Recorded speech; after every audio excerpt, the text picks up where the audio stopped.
Elisha and the Three Kings. Elisha went towards Carmel and then to Samaria. By now, his reputation had grown. Word got around that God worked miracles through him. Many people respected him, and some even feared him. Even the local kings considered him to be very important. In fact, it wasn't long before the kings needed Elisha's help. The problem was a war they wanted to fight. King Jehoram was king of the northern kingdom of Israel, who worshipped false idols.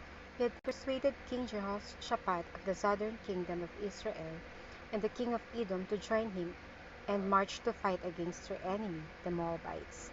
The three armies started out, but after a while they realized they had not brought enough water with them. King Jehoram started to moan and grumble. "We've come all this way, and by the time we get to the battle, we'll be too weak to fight," he said. "The Moabites will destroy us." King Jehoshaphat brightened up. "Hey, cheer up," he replied. "There might be a prophet of the Lord round here. He'll tell us what to do."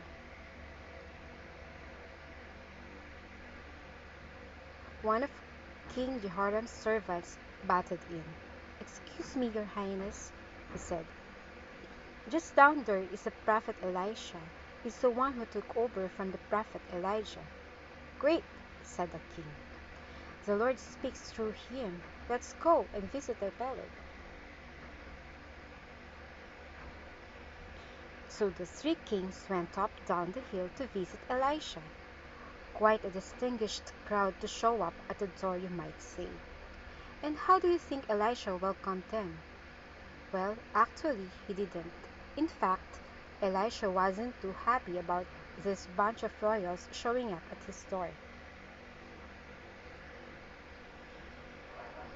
"What do you want here, King Jehoram?" said Elisha.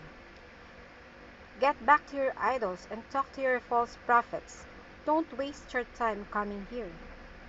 The three kings were surprised at this reception. Most people bowed and showed great respect. Jehoram tried to be a bit more humble.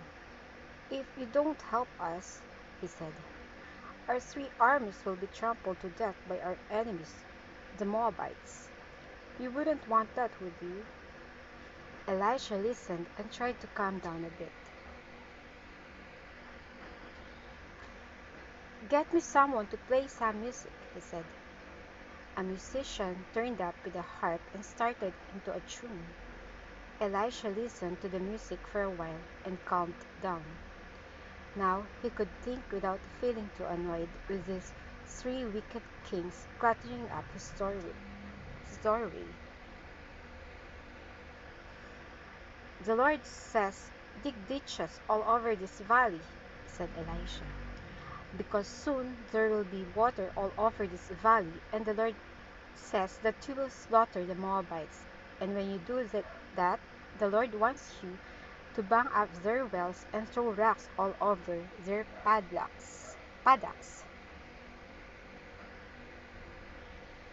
The three kings went back to their armies and told them what to do.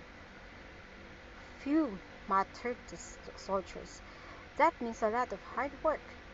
But the soldiers obeyed orders and started digging ditches. It was a strange way to fight a war. The ditches were finally dug, and the armies had a good night's sleep. While they snored, something came creeping slowly through the valley.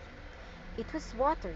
It poured across the land and filled the valley from one side to the other, following the ditches and overflowing everywhere. And in the morning the sky was deep, beautiful, and rosy red. When the Moabite soldiers woke up and went out of their tents, they saw a dreadful sight. The valley looked as if it was filled with blood. And when the three kings and their armies looked across the valley, it looked like the Moabites had done an awful lot of bleeding. Charge! Shouted the three kings. The Moabites were confused and amazed. They were so befuddled they forgot how to fight properly. So when the three kings with their armies arrived, they fell like ripe fruit. Soon the Moabite army was completely wiped out.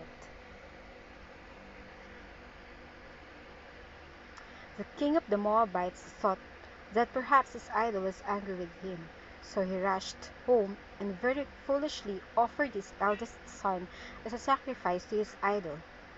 Well, of course, this is not good at all because there's only one true living God, so the king lost the battle and his territory and his army and his son as well. It was thanks to the Lord that the battle was won. But do you think the kings learned this and changed their ways? No, not one scrap. They carried on as if nothing had happened, and Elisha went on with his life as if they had never visited him. Now, if you want to know what happened after that, read it for yourself in the Bible.